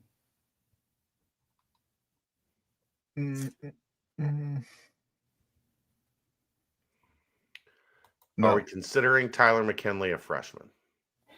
We are. I'm going to know. So you've got McKinley? I think he might be fourth. I think it might be. I agree. Yes. Tyler, Tillery, then Jordy. Okay. Only because I think Jordy's going to take a little while to find his spot. And by then, you're going to have some catching up to do. Yeah. Yeah, that's what I'm fascinated with too, because God, keep on saying these damn exhibition games. Can't wait to get some games under the belt so we can talk about those as reference points instead. But it did seem like Wes was trying to find ways to get Jordy involved. I thought Jordy did a good job on the boards against Arkansas, obviously, kind of being a little bit more active than just a pure shooter. So yeah, I was up there thinking Tillery's going to affect the games in more ways than just constant scoring. I think for the most part, McKinley obviously with the big slime injury will get more looks, in the front court. So I can see it, but yeah, I mean if Jordy has a few games where he's just unconscious from three, then I just think he's going to have the least amount of minutes, and it's probably going to be by quite a bit. Yeah, compared to the other three that we're talking about between Abayev, Tillery, and McKinley. Yeah, I agree with that as well. Alrighty, so here we go. For the first time since December 14th, 2001, when the Bearcats won 75-55, this team will beat Xavier at the Cintas Center in this year's Crosstown Shootout. They better. That team stinks. Yeah. Not enough burger beer to drown the sorrows of that team. Those guys are going to have to choke down a lot of that swill. Chad, what was the final record that Roaring said that they're going to have? 11-19. Yeah, 11-20, I think. Or 11-20, yeah. 31 games, 11-20. Phew. Yeah, that was his season prediction. 11-20. Yeah. If I didn't even know it was like that. I mean, I knew it was. I knew we were all expecting it to be bad because we've all seen the pictures. Again, exhibition. They lost to Murray State and Toledo. Yeah. Yeah. You can't. The games were close. You can't lose to that team. Yeah. Not if you want. Chad, do not forget to mention that the games were close. The games were close. They had hard fought, tough battles with Murray State and Toledo. They just didn't manage to come out on top. They should. Pizzado's not going to be back. Like that's their only chance when he does. If he does come back to maybe notch a few more wins because he's a good player. The rest of that team is not Power 5 quality. You have to win that game. This cannot be Mick's first year with all the JUCOs and they beat Xavier at Fifth Third. Like this can't be that. You cannot lose there this year. I know. They're bad. Obviously the only elephant in the room is the fear of they shoot unconscious from three and some random guy goes off for X amount of points. It shouldn't matter. Hopefully this year it should just be like, okay, we are way better. Let's go out. And at that point as well, I haven't done a deep dive on Norwood's schedule up to this point, but it's not great.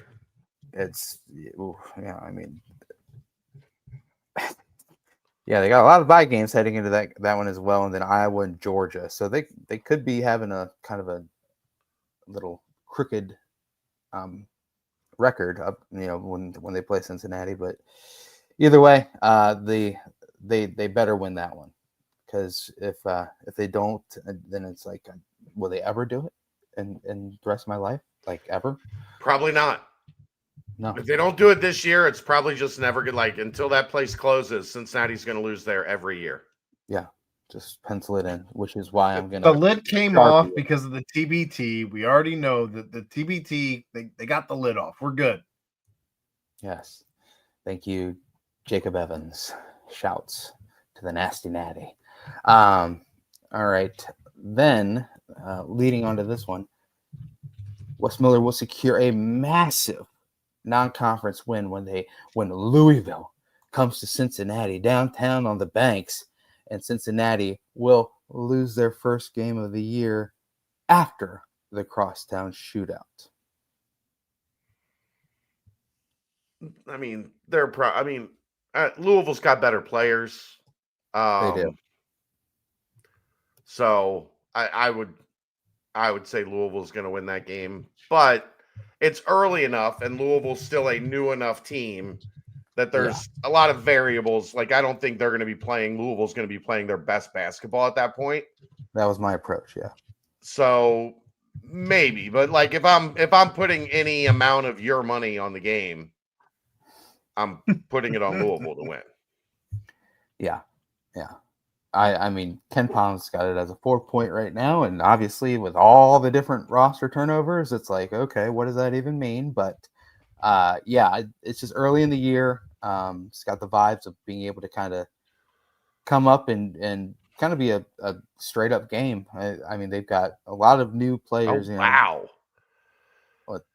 They've got Kentucky on November 11th. That's usually a December game. They've got South Carolina State, Jackson State, Kentucky, then Ohio, and then Cincinnati. So it's the fifth game for both teams. Cincinnati's going to play Dayton. Louisville's going to play Kentucky. Yep. Game 3. So they will have a test. It will not. I was wondering if this was going to be like the 5th game. This would be like the first test for Louisville. They'll have the Kentucky game under their belt. Maybe they beat the piss out of Kentucky and they're feeling pretty good about themselves. Okay. And you can catch them sleeping. Yeah. I don't know. I mean, they got a fantastic freshman, Mikel Brown, Isaac McNeely, Ryan Conwell, the old USF guard, and Xavier guard too. And now let's play him again. Wait. He also played at Indiana State. What? Golly, we've played him quite a lot. But it was in the like the basketball prophecy that they had to get one more Ryan Conwell game in today. That's just insane. It's insane. But yeah, I mean, obviously, if they're able to win that one, you got to feel pretty good going all the way, because Dayton game 3 is be a good measuring stick early, but I mean, at home, you gotta feel confident about that one. I don't know how good Dayton's team is going to be this year. I think not very good. Great. Yeah. So, man, a massive win against Louisville in that one, and semi home, I guess, but it'll be pretty packed with Louisville fans as well. So that'll be exciting. And then going quickly, take a look at the conference play. So. At some point this season, the team will string together the most consecutive conference wins in the Wes Miller era. I'm sure you have the number that is the current. Yeah. 7. You'll be the consecutive victories in conference play.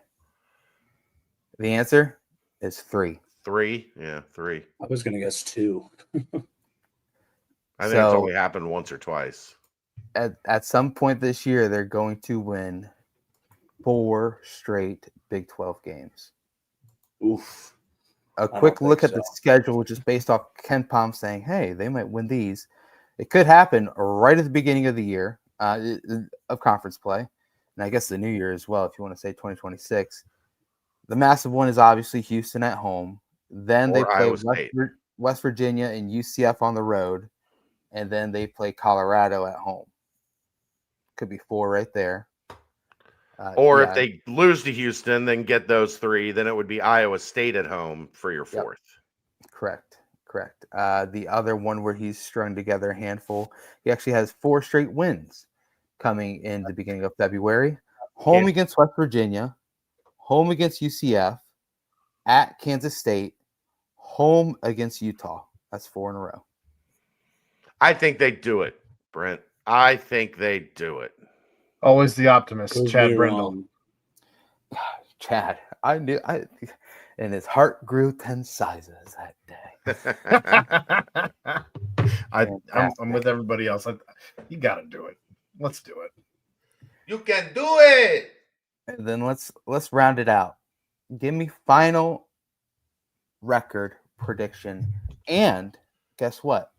No matter your final record prediction, the Bearcats head back to the big dance for the first time since 2019. Just regular season record, 31 games. Just regular season record. 18 conference games, 31 games total, so 13 non-conference. 11-2 in the non-conference, 10-8 in the Big 12. They go 21-10 and they make the tournament. That is my exact record as well. I like that a lot. Okay. Aaron? Say 10-3. You said it's how many out of conference? Out of conference. 10 and 13. So yeah, I'm gonna go 10-3 and 9-9.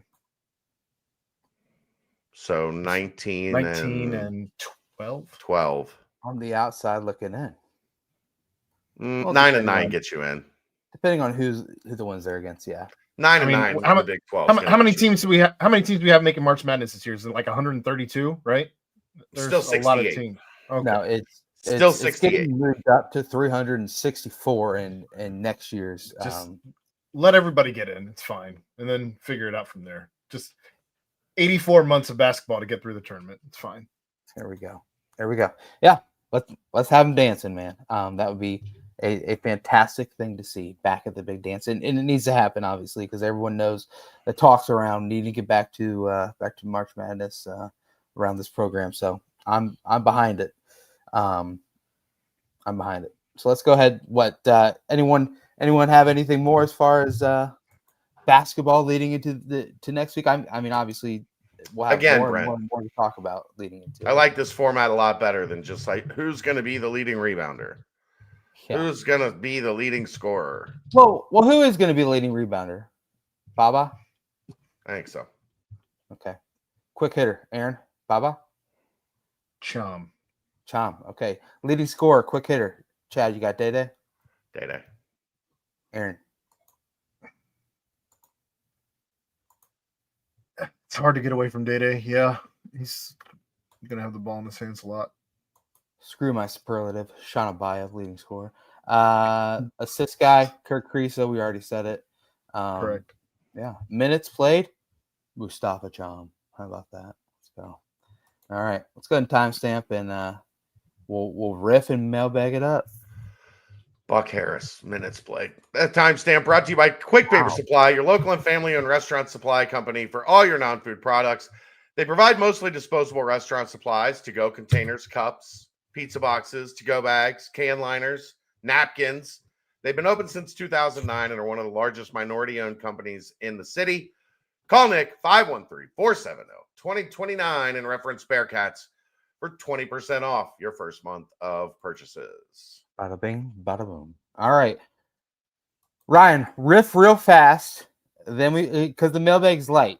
If the mailbag was heavy, we would have skipped the riff because golly, but you're going to be gone for 2 weeks after this. So we have to riff. So Ryan, take it away. Take it away, brother. Where is your panic meter at for the football team to close out this season after the performance in Utah? 1. Not panicked at all.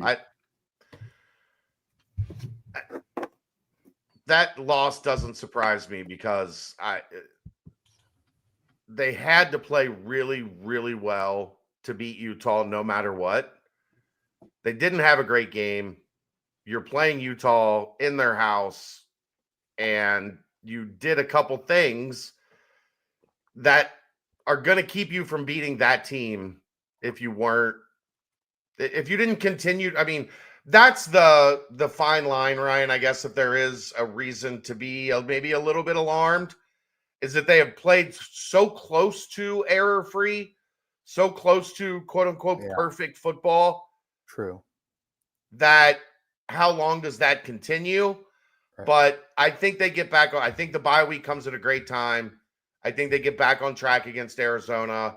And then you got a 2-game stand to define like the year 3 of Scott Satterfield. Is it just, hey, we had a pretty good year? Or is it, wow, okay, Cincinnati's back to being Cincinnati? Not panicked yet. They lose to Arizona. We go from 6 to midnight real quick. Yes, definitely. Or midnight to 6, I guess. Hey, whichever way you swing it, brother. I had them what 10-2, 8-4 initially, 8-4, and then I said 10-2 is the ceiling. So they're still falling well within all of that. So I'm not panicked at all. I'm at a 0. I think they're right where I expected them to be. I think that for a lot of people keep moving the goalposts. So it's just really funny to see. You taste that sweet victory. You want to see that goalpost move. Well, it's just really funny to see the same people who were, I'm in on Scott Satterfield now. Oh no, he's got to go. He can't believe they were never. Those people were lying through their fucking teeth. This is an embarrassment. I can't believe that we showed up to this game. Get out of here. What are we doing? I'm fine with everything that's going on. Look, if it takes this team getting knocked around a little bit in Utah at altitude at a 10:15 kickoff on a day that they had college game day there, fine, so be it. Get right against in the bye week, and then get right against Arizona. Then you got BYU, and you still have plenty of opportunity in front of you to get this ship all the way back on course. You are not far knocked off at this point. I'm at a 3. Just because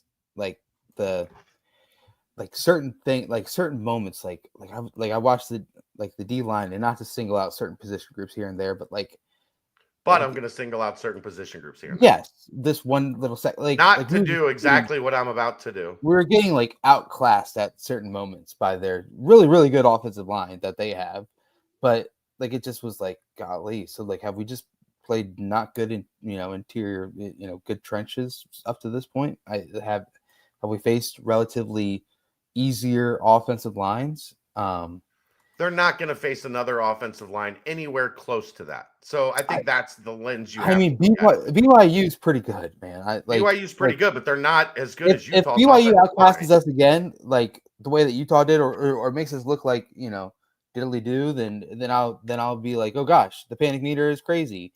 But at that point, it's what does it even matter if they beat Arizona? Because then it is just at that point it's 8 wins on a season where you were expecting not 8 wins. So yeah, the whole moving the goalpost thing. But I mean, you simply can't lose.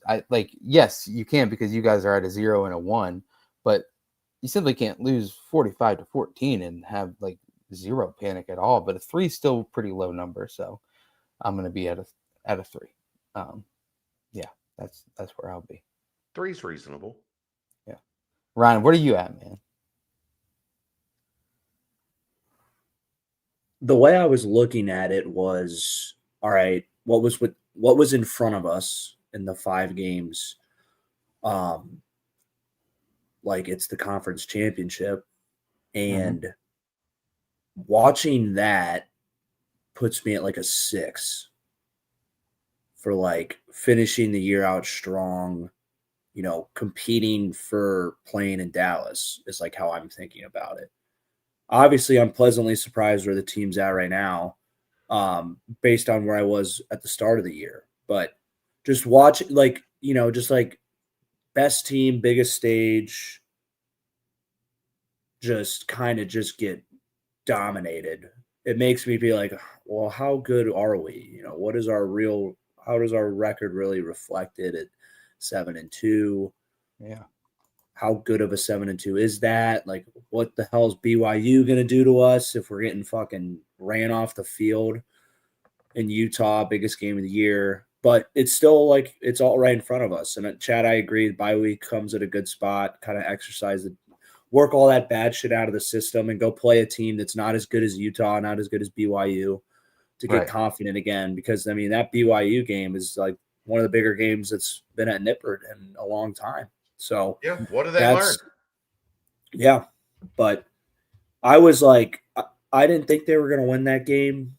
I mean, I would have been pleasantly surprised, but I didn't think they were going to get just completely outclassed and dominated. That's why I was like, damn, what the I thought if they got down 2 scores, it could get ugly.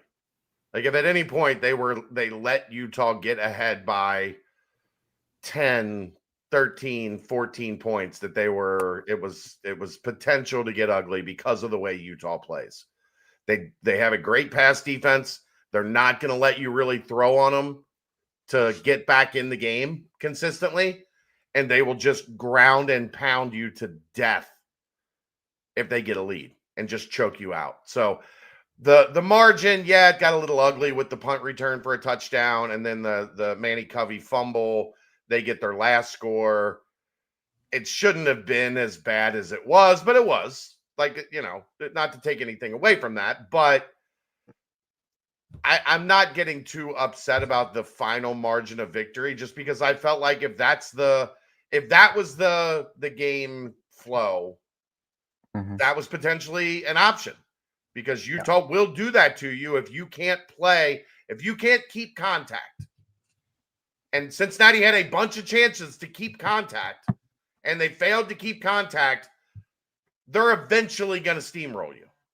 That atmosphere was electric as well. Yeah. And if you make any mistakes, that crowd ate it up like Halloween candy. So I've had way too much of that. Lord knows. They were all over that. You had to almost play mistake free in order to come out of Utah with a victory, and that was not the case. What you got next, Ryan? Are you more excited about basketball or football right now? Football. We're in the middle of it. They control their destiny. If they win the next 3 games, they are in the Big 12 championship game in Dallas. Like basketball, we got a long that's a long journey we haven't started yet. I know, but so football. A whole new roster, a lot of good players, some surprise additions that. And if they surprise by January, like we'll be fired up about basketball. But for right now, it's football. If they beat Louisville, we'll be fired up. You might be able to turn me up, but right now, I'm with Chad. I think it's football, only because for a lot of people, this is surprise success. I am not one of those people. I've been high on them all season. Brother, get this. November 21st, take down Louisville basketball, Friday night, Heritage Bank. Wake up Saturday morning, BYU comes to Nippert for a little nip at night. Talk about an exciting weekend right there, big baby. Lock it in. I'm excited. As long as it's the opposite of whatever the fuck this weekend just was. Got that out of the way this weekend, Eric. Yeah, got that out of the way. Happy we got that one out of the system, man. No worries. All right. Last Laura, question. If you're Scott Satterfield, what would you be saying to the team right now? Like, what do you think the biggest thing they need to fix in this bye week is? Not playing Utah again at Utah. Getting healthy. Just real quick, Aaron, and then I'll let you go. Yeah, getting fully healthy, getting everything back in line. I just the way Utah's defense just pressured so many damn times. I just don't feel like you're going to see that again this year. So it's not like, oh, we really got to work on Sorsby doing this or that against all these pressures, unless other teams are like, let's carbon copy it. Maybe defensively, get back to the basics, fundamentals. Let's tackle better, guys. Let's really focus on that. But I mean, I don't know. I don't know if it's coach speak or if it's a myth or if this ever happens. God, just throw that game away and move on. Let's just forget Utah and get ready for Arizona. Get back to your mantra. Get back to what you've talked about in every single press conference, in every single interview, all of that stuff, where you're starting every day just to get to 1-0. Tuesday practice, get to 1-0. Every play, get to 1-0. Every one-on-one, get to 1-0. Every week is a complete reset, get to 1-0. And I think that if they can, because they got unraveled against Utah on every every phase of the game was unraveled, offensively, defensively, and teams was teams, and there was nothing special. Mm-hmm. So you have to get back to everything. Like if this is truly what your culture is that you have built, and this is what you've put every ounce of blood, sweat, and tears into, then you have got to get back to everything being 1-0 and just being able to, much like the cornerbacks have to do, every single play that you give something up, every single Brendan Sorsby pass that was errant. You just have to put it behind you and move on to the next play. And you have to do that with everything.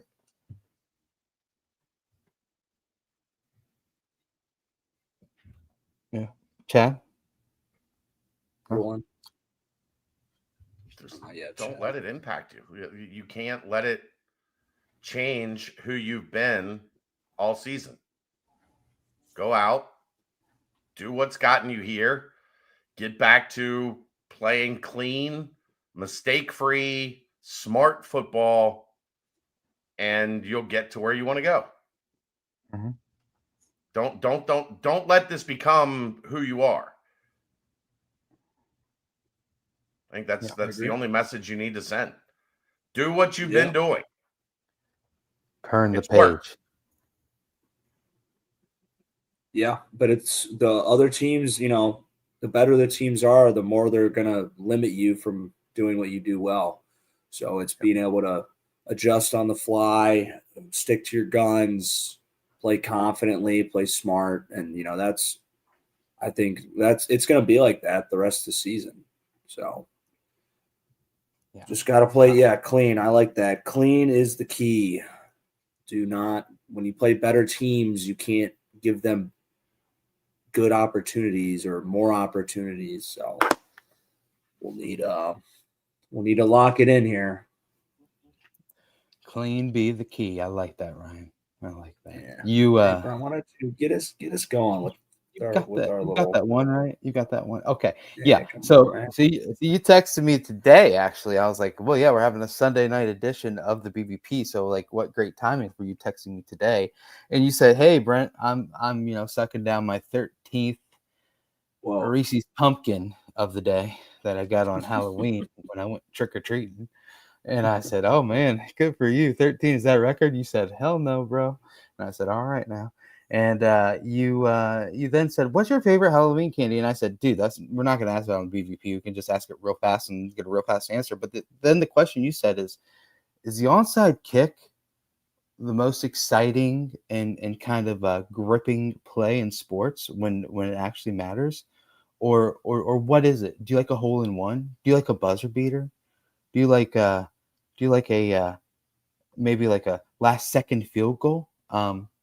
What's your favorite kind of unpredictable low percentage play in sports? I'm going with the Reese's, and I think buzzer beater, basketball buzzer. It's just something about like hearing the horn while the ball's in the air, and just everyone and it's quick too. So it's like a brief little like moment of just insanity. And I feel like most of the time, like, field goals, unless it's like a 50+ yarder, especially if you're watching like in the NFL, those guys will just freaking make everything. That guy made a 68 yarder today. Yeah. But yeah. Hail Mary? Oof, yeah. That's just the chance. The probability is just so low. So those ones. Same with onside kick. Ankles figured out a way to do it. But it almost feels like impossible. It like so rarely happens. Like you buzzer beaters, they happen. Yeah, they do. I know. Or sometimes you don't need a Hail Mary and you just complete a 50-something yard pass with 20 seconds left. See, I think it's the onside kick. I think the onside kick is bananas. Like everything about an onside, you never know how that's going to go. The fact that you have to announce it now, I think, is garbage. I think it takes the fun out of it. Just a little bit. It deflates it a little bit from what it was, where you can just completely catch a team off guard and just, I don't know, just take the ball away from them when they had no idea it was even coming. But Yeah, I mean, even today, watching the Bengals, and we all knew it was going to happen after the Bengals scored, and there was a minute left. I get it, but it's still just watching them get the ball. We're still excited. I was still excited, but I'm like, the ball, get the ball, I mean, we're all doing the thing. Off the guy's foot. Yeah, we're all doing the thing. I mean, we'll see. Whatever. You never know how that ball is going to bounce. The football is ridiculous in that regard. But I think the onside kick is probably more wild of a play than a Hail Mary. But I will not disagree with a buzzer beater. Hole in one. Yeah. Chad, what you got? Thoughts of walk-off home run. Oh yeah. Walk-off home run. The it's the hardest thing to do in sports is hit a baseball. You'll never convince me otherwise, especially today's day and age where those guys are gassing it in at 102 miles an hour and then throwing a wipeout slider from the same arm angle to connect and or even game tying home run top of the ninth inning or bottom of the ninth inning in the World Series. 2 strikes. Oh, yeah, like that's incredible. But walk-off home run when the ball comes off the bat and you're just standing there in the spotlight, like all eyes on you as that thing's flying over the fence. Oh, yeah. Like in the bottom of the 18th inning. Yeah, like hitting a jump shot. You hit a jump shot, buzzer beater. Like you're supposed to hit jump shots, right? Like, I just, buddy. But I will say a buzzer beater during March, during the tournament time. Sure. We're just adding. Well, you don't get to see the packed bar. I'm at the packed bar. Yeah. Of course you are. What about the photo finish horse racing? Oh, that is exciting. That one is exciting too. Yeah.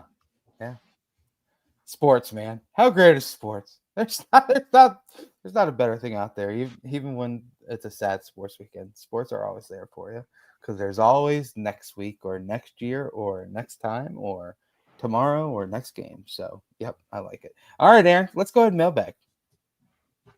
We're gonna timestamp riffing here. We can, yeah. Are we gonna do the Greg Hooden mailbag read? Like, can we do that too? Or we're gonna do that as well. Okay. This timestamp brought to you by our good friends at Quick Paper Supply, your locally owned family restaurant supply company for all your non-food products. They provide a wide range of food service products from to-go containers, cups, custom printed products, eco-friendly, and much more. They also have cleaning and restroom supplies for all your janitorial needs. Call Nick 513-470-2029 and reference Bearcats for 20% off your first month of purchases. That brings us to the mailbag. The mailbag is brought to you by Greg Hooden. Where's Greg? Greg wasn't here last week. I'm worried about Greg. I like seeing Greg in the chat say, "That's me. That's him right there." Greg. The Bearcat in the upper corner of the screen. Greg is going to get you taken care of at Beachmont Toyota. That's where he works. You can find him on social media. Connect with him there. Twitter, Instagram, Facebook, LinkedIn, at Cincy Greg Hooden.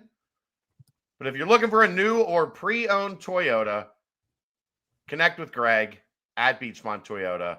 Contact a fellow Bearcat family member and get your new car or your gently used car today. Not a car owned by Brent. It's not going to be gently used. That's going to be... Oh, boy. That's going to be heavily used. It's going to be worn and torn. You have to take that thing to Danco transmission and auto care. That's for damn sure. Mention Chad. All right. Yeah, go ahead. Light mailbag because it's Sunday and because we had a late game and brunch and it's been a day. So my bad on posting late. Got no Twitter responses, so there is that. But here we are with our 5-question mailbag. I don't know that we'll see a lighter one in the history of this show. That all said, we'll start here in the football portion, mostly for Ryan. We've seen teams with big expectations this year crumble and tank their season after one loss. Penn State, Florida State, looking at you, Miami. What is your best advice to avoid letting one bad loss turn into 2 or more? You're muted, Ryan. I think we hit it pretty well on that last question of the mailbag. I think you guys all kind of said Griffin. Exactly. Yeah, I'm sorry, Griffin. I'm tired too. But you can go ahead. All right, and I think this one's also kind of directed at you, Ryan. How big of a momentum changer would that have been if we would have gotten that first 4th down stop? I'm convinced we got it since there was no replay. And does this loss remind Royer of any loss that he had while he was playing here? That UCF game day where we were down in Orlando and got absolutely shit pumped. But was that where we were? Was that the one? Was that the one where Corso came out dressed as the Golden Knight? Yeah. They had Mackenzie Milton. Yeah. It reminded me of that. Me too. Yeah. So how big of any other one? How big of a momentum changer would that have been if we would have gotten that first 4th down stop then? I mean, it would have been huge, but I mean, I don't know if that. Well, I don't know how much we didn't seem like we were capable of anything. But Ryan, you know, man, like it is. Yeah, playing from ahead and playing from behind are such totally. Utah is not going to beat you passing the ball, and that's not this. They weren't going to abandon the pass because UC got up 7-0. But if you get that stop and you go down and score and you get a lead on them, it makes them just a little less able to be who they want to be. And that would have been huge, in my opinion. It would have, but I just, the way we were playing fundamentally all the way around, like, I don't think that one stop I agree, was gonna, but you're playing from behind, though. Like, you're playing, and remember, other than the Nebraska game, state team that they trailed for what? Like 5 minutes in Kansas? Like, it wasn't long. Other than that, they've had the lead the rest of the season. And it just, they did not look comfortable playing from behind. I think it would have been a different feeling Cincinnati team if they were playing from ahead. That's all I'm getting at. Utah got to play. Utah got to play every trick out of their bag, essentially, offensively. They could do at any point whatever they wanted. They could run, they could pass, they could do the put the quarterback out wide, run him in a jet motion, hand it off to him, and then let him throw a touchdown pass where that's normally a receiver. Like, they were in their bag. You can't get in your bag if you're trailing. At least not as much. Not like that. Yeah. I think it would have been a big change to the game flow. That's not to say I think Cincinnati would have won. I just think we would have seen a much different game. If you get that stop, you go down and score, you're up 7-0, and now you can put a little bit of pressure on them that they never trailed. You also take the tied crowd at 7, but they never trailed. You take that crazy crowd out of it too if you do things like that, where like, oh well, this is not good. Yep. All right, that ends the football portion of the mailbag. Told you it was quick. Moving on to basketball. That's what she said. That's fine. Is there anything in particular you want to see the team do well in game 1? We did talk about a lot of that already. I don't know if there's anything that has hit anybody since. Play better defense. Don't look like absolute shit on defense like you have for the last 20, 40, 60 minutes of exhibition games. Control the glass. Yeah. By a lot. Show that dog. All right. Big dog. Can we get season record predictions? We gave that to you too. Look at us on top of our game. We on top. Let's go. That ends the basketball portion of the mailbag. And then there's one last question in the banks. This is the fastest mailbag in the history of the mailbag, without a doubt.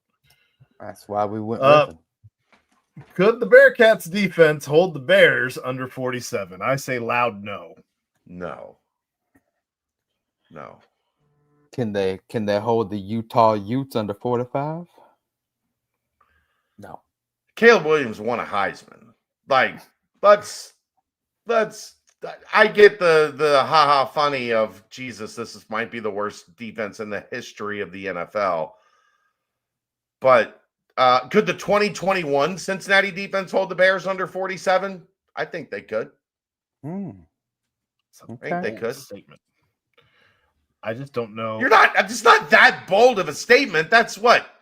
These are NFL players, man. Like 7 already, touchdowns? These are guys that have been in the NFL for like 6-7 years.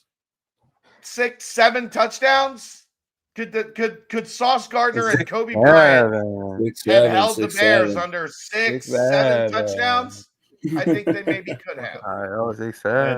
I'll tell you this. That 2021 Cincinnati team had more talent on defense than this bullshit Bengals defense does. And that was millennials killing a movement. You're welcome, you children. That's the mailbag. Get us out of here, Brent. Bearcat basketball's back, guys. You know what? The Catamounts of Western Carolina. How many combined threes for Kirk Risa and Day Thomas tomorrow night, Brent? Okay. Let's go with I'll say 5. I was thinking 6. Okay. 7. 7. 6-7. Wow. Hey, Wow. 6-7. Hey. Rock and roll. Man, Sunday night edition of VBP goes ham, I tell you what. Everyone hates us. Straight back. I hate us. But hey, guys, tomorrow night. Is 6 a lot, Brent? Is that a lot? 6-7? Is that a lot? It's a lot. It's a lot. A lot. All right now. Okay. Anyway, back to it. The BBP, fantastic night. Shouts to our boys over at Danco Transmission Not a Care. Love Danco Joe and all that he does. Shouts to Quick Paper Supply for all the timestamps that they provide us with. It's amazing. Shouts to Greg Hooden, the mailbag. He does a great job. Shouts to my boy Ryan. I'm gonna miss him. He's checking to see if we can get a special package so we can text when he is at his next destination. And hopefully it works out because I really like texting and riffing with my boy, Ryan Royer. But guys, big game tomorrow. It starts 7 p.m., Fifth Third Arena. Get there, be early, be loud. It's another season. Bearcat basketball. Wear black. Wear black. So for my guys, for the crew, for the squad, for Aaron Smith, for Chad Brendel, for Ryan Royer, I am Brent Young. Yet again, another fantastic BBP presented by BearcatJournal.com. See ya!